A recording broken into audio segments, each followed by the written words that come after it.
नमस्कार, Asian public TV में आपका स्वागत है।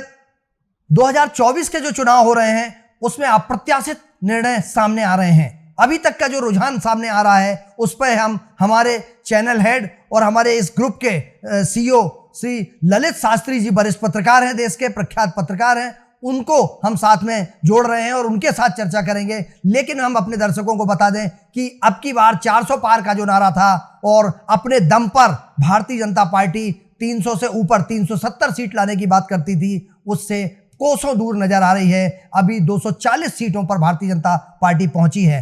543 में से 293 सीटें अभी भारतीय जनता पार्टी के एनडीए के पास हैं और इंडिया गठबंधन के पास 233 सीटें हैं। भारतीय जनता पार्टी को अपने दम पर बहुमत के लाले पड़ गए हैं। लेकिन दूसरे अन्य कुछ, एक भाजपा के लिए कुछ खुशखबरी का भी है कि उड़ीसा में उनकी सरकार बनी है। उड़ीसा में उनको 72 सीटें मिल गई हैं। उनकी पूर्ण बहुमत की सरकार उड़ीसा में पहली बार आजादी के बाद, वहां पर जब से पटनायक बंधुओं ने संभाला था तब से उड़ीसा में उन्हीं बीजेडी की सरकार हुआ करती थी और 17 सीटें वहां पर भारतीय जनता पार्टी के पक्ष में रुझान नजर आ रहा है।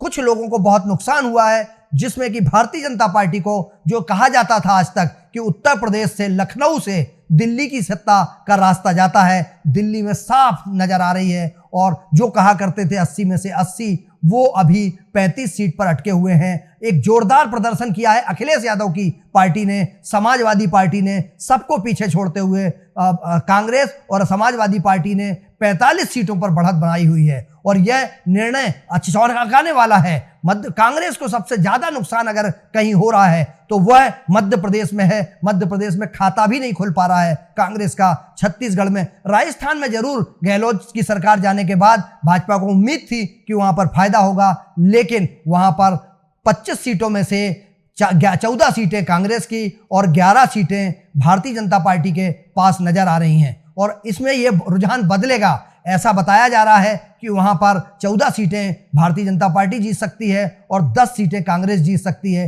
एक वहां पर निर्दलीय का भी नाम आ रहा है, जो निर्दलीय वहां पर लंबे समय से काम कर रहे थे और निर्दलीय विधायक भी बने थे वो राजस्थान में। हम सबसे पहले चर्चा करेंगे। सर, आपका बहुत बहुत स्वागत है सर एशियन पब्लिक टीवी पर। ये जो हो रहा है सर, जो देखा जा रहा है, महाराष्ट्र में कल्पना नहीं की थी, महाराष्ट्र में एक बार फिर सिद्ध कर दिया है कि शरद पवार और उद्धव ठाकरे की शिवसेना किंग मेकर है, क्योंकि शिंदे और अजीत पवार एक तरफ खेत रहे नजर आ रहे हैं। वही स्थिति जो बंगाल से थी, भाजपा को बहुत उम्मीद थी, बंगाल से झटका लगा है भारतीय जनता पार्टी को और वहां लगभग 30 सीटों से ज्यादा पर ममता की पार्टी टीएमसी आगे चल रही है। क्या कहना है आपको ओवरऑल इस परिणामों के बारे में?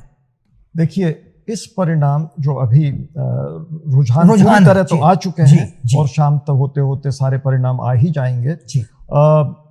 इसने अगर कई संदेश दिए हैं अब तक जो परिणाम आ रहे हैं, और जो एक तरह से साफ जाहिर है कि अभी फाइनल जो रिजल्ट आएंगे वो किधर को जाएंगे और किसको कितनी सीटें मिलेंगी। 5, 7, 8, 5 इधर उधर हो सकती हैं।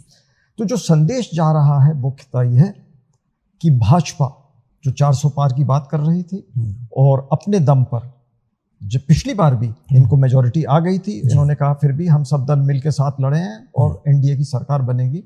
भाजपा अपनी सरकार खुद बना सकती थी। 303 सीटें थी उसके पास। जी हाँ। और इस बार उसने तो उम्मीद करी थी हम बहुत ही आगे बढ़ जाएंगे, जो नहीं हुआ। तो संदेश एक तो ये जाता है कि हमारी जो डेमोक्रेसी है भारत की, वो बहुत सशक्त है और जनता सत्ता की लगाम अपने हाथ में रखती है और हर 5 साल में वो दिशा देती है। तो जहां तक दिशा देने की बात है, भाजपा को इस बात से उसको कुछ सहानुभूति तो इस बात को मिली गई है कि वो तीसरी बार सत्ता में पहुंचने के दरवाजे उसके लिए खुल रहे हैं। और इंडिया गठबंधन 295 सीटों के आसपास, सबसे बड़ी पार्टी 240 सीटें उभर रही है। बिल्कुल जी। और पर एक क्लियर मैंडेट, साफ मैंडेट उसको नहीं, भाजपा को भी नहीं मिला है, पर जनता ने मैंडेट दिया है। जी हाँ, लेकिन साथ में वो मैंडेट क्लियर है। ये फ्रैक्चर्ड मैंडेट नहीं, बड़ा क्लियर है कि एनडीए एक चुनाव में अलायंस जाता है और जो सत्ता में थे उनकी मेजॉरिटी आती है। और दूसरी तरफ विपक्ष, ये जो सोचा जा रहा था बार बार, आप 400 का नारा था, और कांग्रेस विहीन भारत। जी, ये कांग्रेस दोनों मुक्त का नारे- नारा हाँ, कहीं ना हाँ, कहीं नुकसानदायक हुआ। ये दोनों नारे जी कहीं पर सिर्फ बिखर नहीं गए, जी। मेरे ख्याल से इस चुनाव ने इन नारों को दफन करके रख दिया। जी ना 400 सीट मिली जी और ना कांग्रेस विहीन भारत। जी सर, जिस तरीके से ये दर्शकों को ये अच्छा लगेगा सुनने में आपके माध्यम से, आप चूंकि अंतर्राष्ट्रीय स्तर पर भी डिस्कशन करते हैं, क्या ईडी का जिस तरीके से इस्तेमाल किया गया, सीबीआई का जिस तरीके से इस्तेमाल किया गया, महाराष्ट्र में चलती हुई सरकार को तोड़ दिया गया, तो महाराष्ट्र में वही शिवसेना को एक दूसरा फाड़ कर दिया, एनसीपी को एक फाड़ कर दिया, और उससे नुकसान हुआ। भाजपा वहां सिमट गई है, वहां पर उद्धव ठाकरे, एनसीपी और कांग्रेस आगे निकल गए। तो ये जो मैंने कहा था ना, इस चुनाव से कई संदेश जा रहे हैं। तो एक संदेश, बहुत बड़ा संदेश ये है कि भारत में जो रीजनल, जो क्षेत्रीय पार्टियां हैं वो मजबूत खड़ी हैं। जी, अब मजबूत खड़ी हैं, उसके भी कई कारण हैं। आपने जैसे नाम लिया, अखिलेश जी की पार्टी है समाजवादी पार्टी, और उसने बहुत अच्छा परफॉर्मेंस किया है उत्तर प्रदेश में। तो उत्तर प्रदेश में समाजवादी पार्टी के परफॉर्मेंस से जुड़ी हुई कई बातें हैं। जी, एक, मायावती और उनकी पार्टी का क्षितिज से विलुप्त हो जाना, खत्म हो जाना। जी, तो उनका वोट बैंक कहाँ ट्रांसफर होता है, यादव वोट बैंक कहाँ जाता है, मुस्लिम और मुस्लिम वोट बैंक कहाँ जाता है, कहाँ बैठता है, किस करवट जी ऊंट बैठता है। जी, तो ये कुछ बातें एक साथ जुड़ गई, जिसका फायदा समाजवादी पार्टी को उत्तर प्रदेश में हुआ। जी, और इसी प्रकार अगर आप आगे देखें तो तमिलनाडु की तरफ अगर आप देखें जी, तो वहां एक तरफ है डीएमके, जी, दूसरी मजबूत पार्टी थी एआईएडीएमके। जी, तो जयललिता के बाद तो उसमें कोई नेतृत्व बचा ही नहीं था। जी, तो वो वोट कहीं तो ट्रांसफर होना था, किसी तरफ। और पोलराइज्ड है पार्टी, ये नहीं है कि एक छत्र राज है डीएमके का। जी, नहीं है। क्यों? क्योंकि एक तरफ द्रविडियन पार्टी कहा जाता है, जी, और दूसरी तरफ तमिल ब्राह्मण किस तरफ जी, होंगे, जी, तो दलित, और जी, तो इसको कहीं तो वोट जाना था। और जो कि नेगेटिव वोट भी होता है, जो सत्ता में होते हैं उनके खिलाफ होता है। तो वो वोट बीजेपी को गया, क्योंकि एआईएडीएमके वहां तैयार नहीं बैठी थी वोट लेने के लिए। जो वोट खसक रहा है, एआईएडीएमके को जाना नहीं है, तो किसको जाना है, तो भाजपा को चला गया। तो हर जगह अलग अलग कारण है। पंजाब तो बिल्कुल ही अलग कारण है कि किस तरह से अकाली के साथ बीजेपी जुड़ी थी, कब कैसे वो लोग टूटे, और किस तरह से वहाँ पदार्पण हुआ आम आदमी पार्टी का। और पंजाब में खालिस्तानियों का बहुत बड़ा राजनीति में दखल है, विदेशी पैसे का दखल। और अभी जो नतीजे आ रहे हैं, आप देखिए, निर्दलीय जिसको आप आतंकवादी कहा करते थे, जिसको खालिस्तानी नेता कहा करते थे, वो लोकसभा में पहुंचने की स्थिति में। तो अलग अलग क्षेत्रों के अलग अलग इस परिस्थितियां हैं।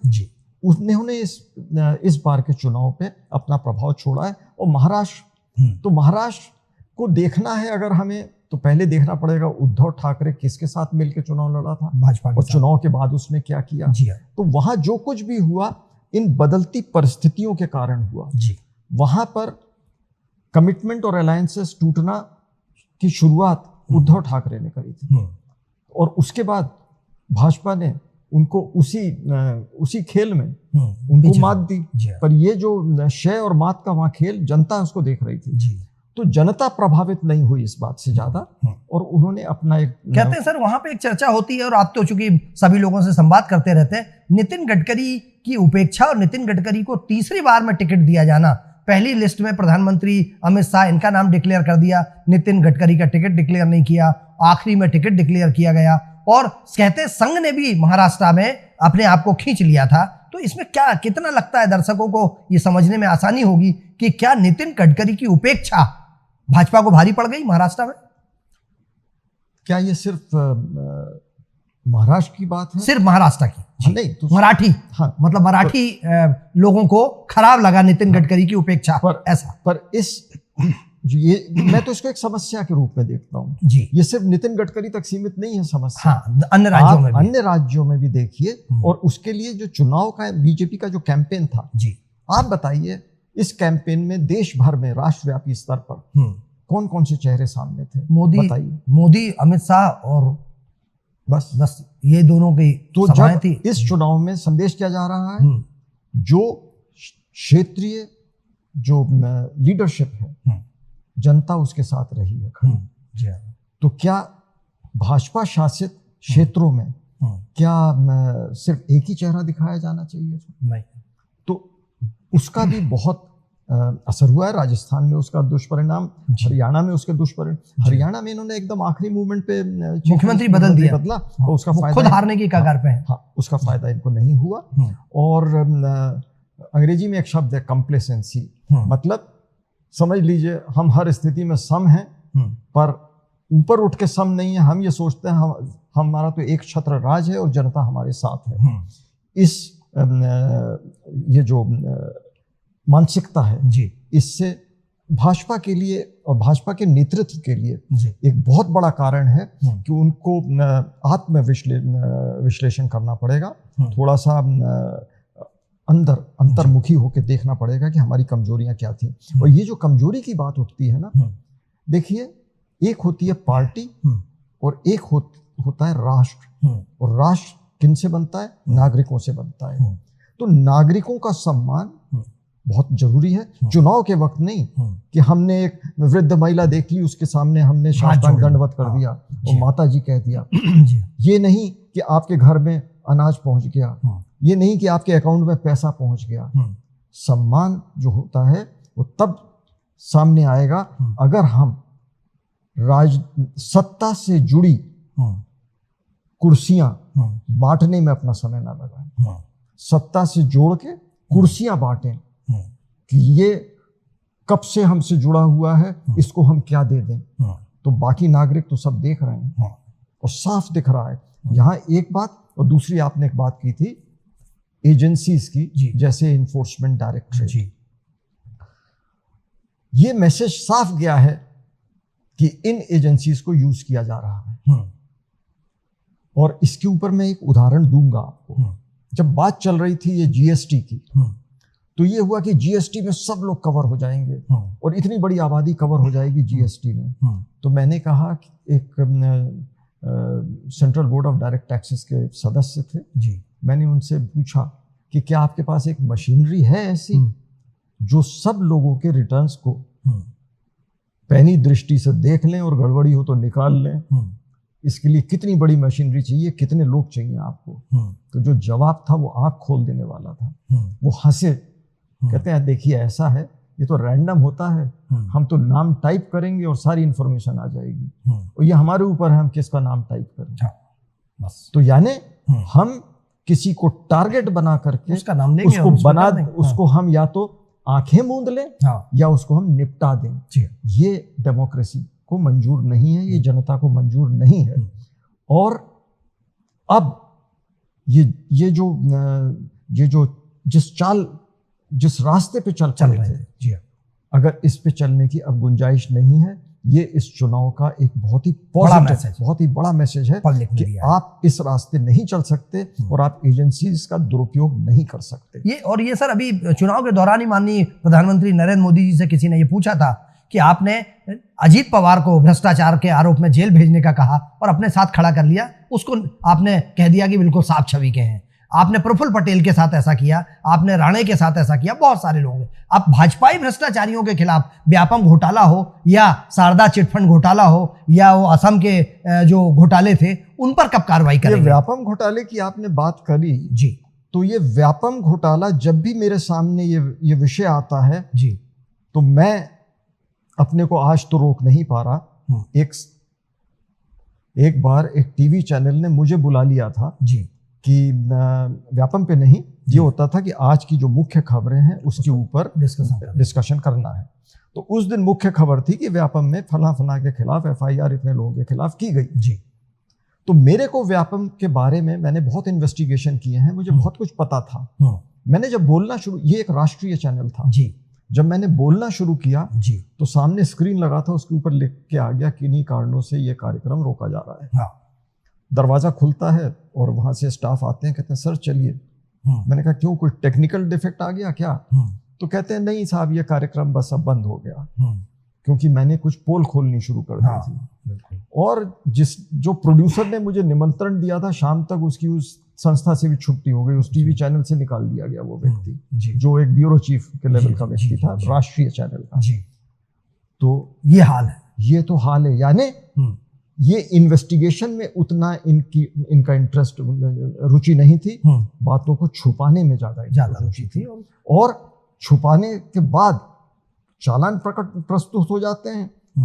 ये तो व्यापम का मामला हो गया, और नर्सिंग कांड तो सबको पता बड़ा है, घोटाला, व्यापम से बड़ा घोटाला, और सबको पता है क्या हो रहा है। जी हाँ, सीबीआई के इंस्पेक्टर्स और दूसरे अधिकारी पकड़े जा रहे हैं, जेल जा कितना रहे हैं। करप्शन है बताइए। और ये इसी समय तो हुआ ये सब। तो जनता तो ये सब देख रही है ना, और इसके परिणाम आएंगे। हमने ये कर दिया, हमने 370 हटा दी, हमने मंदिर बना दिया।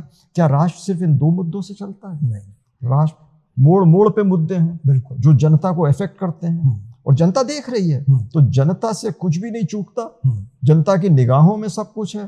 तुम ट्रांसपेरेंसी लाना चाहो या ना लाना चाहो, ये मत भूलिए कि जनता देख रही है। बिल्कुल सर, उत्तर प्रदेश की जिस तरीके से उत्तर प्रदेश के नतीजे आए हैं, एक बहुत बड़ी स्टार जो 2014 में हार गई थी, उसके बाद राज्यसभा में आ गई, फिर 19 में उन्होंने राहुल गांधी को हरा दिया। आज वो 60-70 हजार वोटों से पीछे चल रही हैं। स्मृति ईरानी नाम है उनका, केंद्र में मंत्री हैं वो। उधर कंगना रनौत हिमाचल से जीतती हुई नजर आ रही हैं। तो क्या जनता की पसंद और वो जो लगातार पिछले 2 रिज्यूम में 10 सालों से मंत्री थी स्मृति ईरानी, उनका आज वो उसी अमेठी से हार रही हैं, जहां उनके उत्तर प्रदेश में माना जाता था कि किंग मेकर जैसी स्थिति है। और देश के प्रधानमंत्री जी का स्टार्टिंग में ही 2 राउंड में पीछे चलना क्या मैसेज देता है उत्तर प्रदेश, जहां से रास्ता जाता था केंद्र की सत्ता का?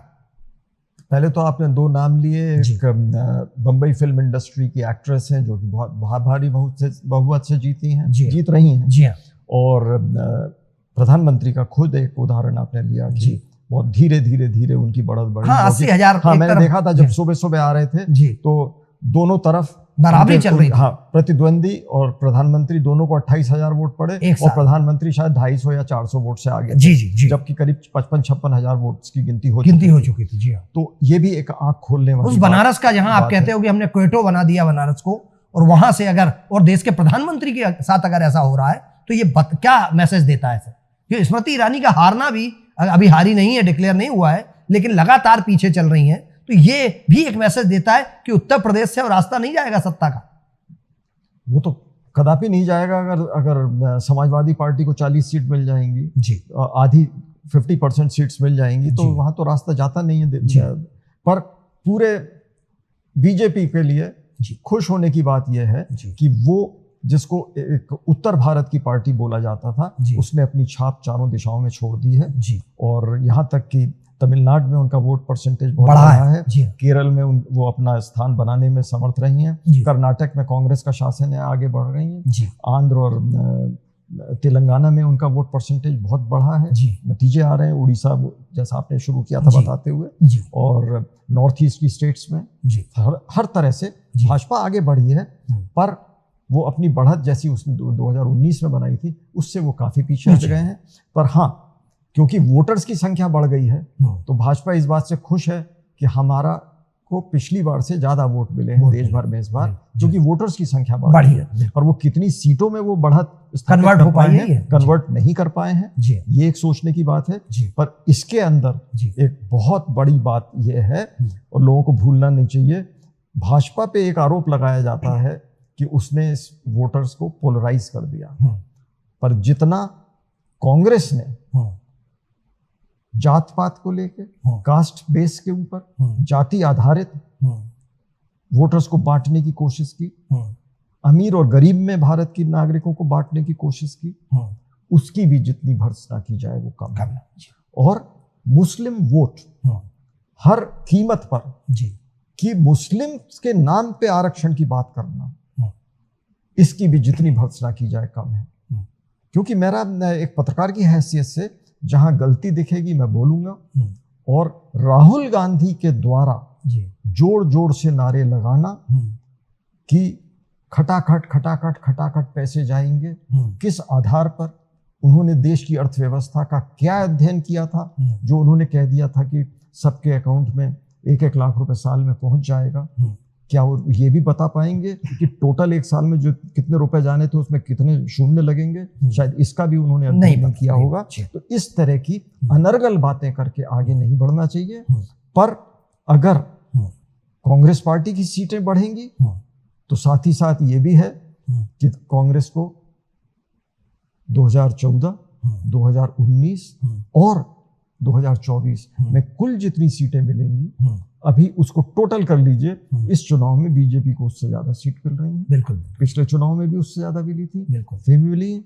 और ये जो कांग्रेस की ये तो हार है, पराजय है, वो हार रहे हैं चुनाव में, या तो जीत है या हार है। सत्ता तो वो चुनाव में हार रहे हैं। जब से भारत में चुनाव संपन्न होने शुरू हुए हैं 1952 से आज तक, ये इनकी तीसरी सबसे बड़ी हार है। जी बिल्कुल, ये कांग्रेस की कहीं ना कहीं तीसरी बड़ी हार है। लेकिन सत्ता भारतीय जनता पार्टी की तरफ आ गई है। पूर्ण बहुमत भले नहीं मिला है, लेकिन सहयोगियों के साथ वो सरकार बनाएंगे। लेकिन इस पर भी चिंतन करना चाहिए कि विश्व की सबसे बड़ी पार्टी कुछ राज्यों में सीट के लिए तरस गई है, उसका खाता भी नहीं खुला है। कांग्रेस का भी नहीं खुला है कुछ राज्यों में, लेकिन मणिपुर जैसे राज्य में जहां आपकी भाजपा की सरकार है, वहां अगर खाता नहीं खुलता है आपका, कुछ अन्य राज्यों में भी खाता नहीं खुला है। लेकिन चौंकाने वाले नतीजे आए हैं उड़ीसा से, जो भाजपा को सबसे बड़ा झटका अगर मिला है तो महाराष्ट्र और उत्तर प्रदेश से मिला है। वहीं कर्नाटका ने संभाला है भाजपा को, बिहार ने संभाला है, उड़ीसा ने संभाला है, मध्य प्रदेश ने 100% संभाला है। लेकिन क्या जो कटुता आई थी, जिस तरीके की बातें आई थी, हम आपको पल पल पर सारी खबरों का अपडेट देते रहेंगे और हम अभी आपसे लगातार बने रहेंगे। जी कहना चाह रहा था जी, ना मध्य प्रदेश ने संभाला है जी। मध्य प्रदेश की तरफ जब आपका ध्यान जाए चुनावों को लेके जी, तो इस बात का स्मरण रखिएगा जी कि मध्य प्रदेश जनसंघ का गढ़ रहा है जी। यहाँ पर 60 के दशक में संवित शासन आया जी, जो कि राजमाता जी ने जी संवित शासन को सत्ता दिलवाई थी जी, कांग्रेस से अलग होके जी। और तब से लगातार जी जितनी बार यहाँ भाजपा का शासन मध्य प्रदेश में आया जी, सुंदरलाल पटवा जी के वक्त जी, सकलेचा जी के वक्त, उसके बाद बार बार जी, तो यहाँ मध्य प्रदेश में तीसरी शक्ति के लिए स्थान नहीं रहा है। और यहाँ पोलराइज रहे हैं वोटर्स। 2018 में भी कांग्रेस जीत गई थी, पर भाजपा की बहुत सारी कमजोरियों और गलतियों के कारण, पर उसके बावजूद वोटर यहाँ का अब तक 2 भाग में बटा रहा है। पर अब वो जो 2 भाग हैं, एक भाग सिकुड़ता जा रहा है, वो कांग्रेस के नेताओं की कमजोरी के कारण जी। और ये जो कमजोरी की बात आती है, इस पे एक संस्मरण सुना दूंगा, नहीं तो ये मौका है, मैं चूकना नहीं चाहता जी। एक बार की बात है, दिग्विजय सिंह मुख्यमंत्री थे जी। किसी कारण किसी दिन उन्होंने कुछ सीमित पत्रकारों को अपने श्यामला हिल पे, इनका जो मुख्यमंत्री आवास है, वहां बुलाया था चाय पर जी। तो लॉन में चाय पी जा रही थी जी। तो इतने में उनके किसी ऑफिस के स्टाफ ने दौड़ के आके उनको फोन पकड़ाया, फोन लेके दूर चले गए, जोर जोर से ठहाके मार मार के हंसने लगे जी। तो जब वापस आए तो पूछा गया, भाई किससे बात हो रही थी, खूब ठहाके लगा रहे थे। अरे वो केसरी जी कांग्रेस अध्यक्ष बन गए हैं। तो किसने बताया आपको? अरे वो चंद्रशेखरवा का फोन आया था, बता रहे थे। तो भैया वो बन गए हैं केसरी जी, तो आप ठहाके क्यों लगा रहे थे? कहते हैं जब सत्ता कमजोर होती है ना, तो ये जो सत्रप है, जो क्षेत्रीय नेता है, ये बहुत ताकतवर हो जाता है, तो इसलिए हंस रहे। तो सत्ता कमजोर तो हम ताकतवर। तो यहाँ कांग्रेस की सत्ता तो बहुत कमजोर रही, क्योंकि शासन में इन 10 साल से नहीं रही। तो ये सत्रप कहाँ गए? इन्होंने कांग्रेस को मजबूत करने में क्या काम किया? क्योंकि कांग्रेस को मजबूत इसलिए नहीं कर पाए क्योंकि इनकी नजरें दिल्ली पे ज्यादा रहती थी, नागरिकों पे कम। केंद्रीय नेतृत्व के आगे साष्टांग दंडवत करके, ताकि हमें राज्यसभा मिली रहे, हम दिल्ली में हमारे चेहरे दिखते रहे, हमारा वर्चस्व पार्टी में बना रहे, इसकी तरफ ध्यान ज्यादा था। यहाँ की समस्याओं पे कम। सड़कों पे आके बात हो रही थी ना कि अगर हमारे वोट इधर से उधर हुए तो हम आंदोलन करेंगे, हमारा अधिकार है। हमें नहीं याद आ रहा कि कांग्रेसियों ने कितने आंदोलन मध्य प्रदेश में किए, कितनी बार सड़कों पे उतरे पिछले 10 वर्षों में, 15 वर्षों में। ये बहुत जरूरी बात है। तो अगर यही रहा तो मुझे दूसरे राज्यों का तो पता नहीं, मध्य प्रदेश में तो कांग्रेस इस बार 29 हारी है, विधानसभा में सीट्स हैं, पर आगे जाके पूरा सुपड़ा साफ मध्य प्रदेश कांग्रेस विहीन ना हो जाए, ये मेरी आशंका है, ये मेरा भय है। बिल्कुल साथियों, बने रहिए, क्योंकि अभी हम आपको पल पल की खबर दे रहे हैं और एशियन पब्लिक टीवी सुबह से आपको लगातार हर खबर से अपडेट करा रहा है।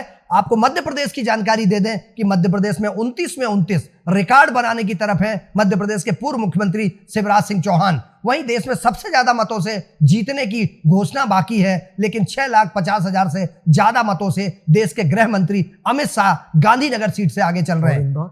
जी, इंदौर में जो नोटा था और नोटा को लगभग 1 लाख से ऊपर मत मिले हैं, लेकिन ललवानी जी, जो शंकर ललवानी जी हैं, वो अभी भारी मतों से अभी जीतने की स्थिति में आगे चल रहे हैं और उनका कोई प्रतिद्वंदी नहीं है। जीत सुनिश्चित है, परंतु घोषणा नहीं हुई है। मध्य प्रदेश में ज्योतिरादित्य सिंधिया भी केंद्रीय मंत्री हैं, जो गुना से काफी आगे चल रहे हैं। पिछला चुनाव वो गुना से हार गए थे, लेकिन इस बार वो काफी आगे चल रहे हैं। मध्य प्रदेश में जो और केंद्रीय मंत्री फग्गन सिंह कुलस्ते, जो विधानसभा का चुनाव हार गए थे, वो इस बार अभी आगे चल रहे हैं। और एक वीर सिंह जी, जो यहाँ के पहले मंत्री रहे हैं, मोदी सरकार में मंत्री हैं अभी, वो भी आगे चल रहे हैं। शिशिर जी, जरा छिंदवाड़ा की भी बात कर लीजिए। छिंदवाड़ा पे ये देश का पहली बार 27 साल में पहली बार ऐसा हुआ है कि छिंदवाड़ा अब कांग्रेस से बाहर हो गई है। नकुल नाथ जी हार की कगार पर है, घोषणा बाकी है, लेकिन यह पहली बार ऐसा होगा कि बंटी साहू जी वहां से सांसद होंगे और वो भारतीय जनता पार्टी के सांसद होंगे।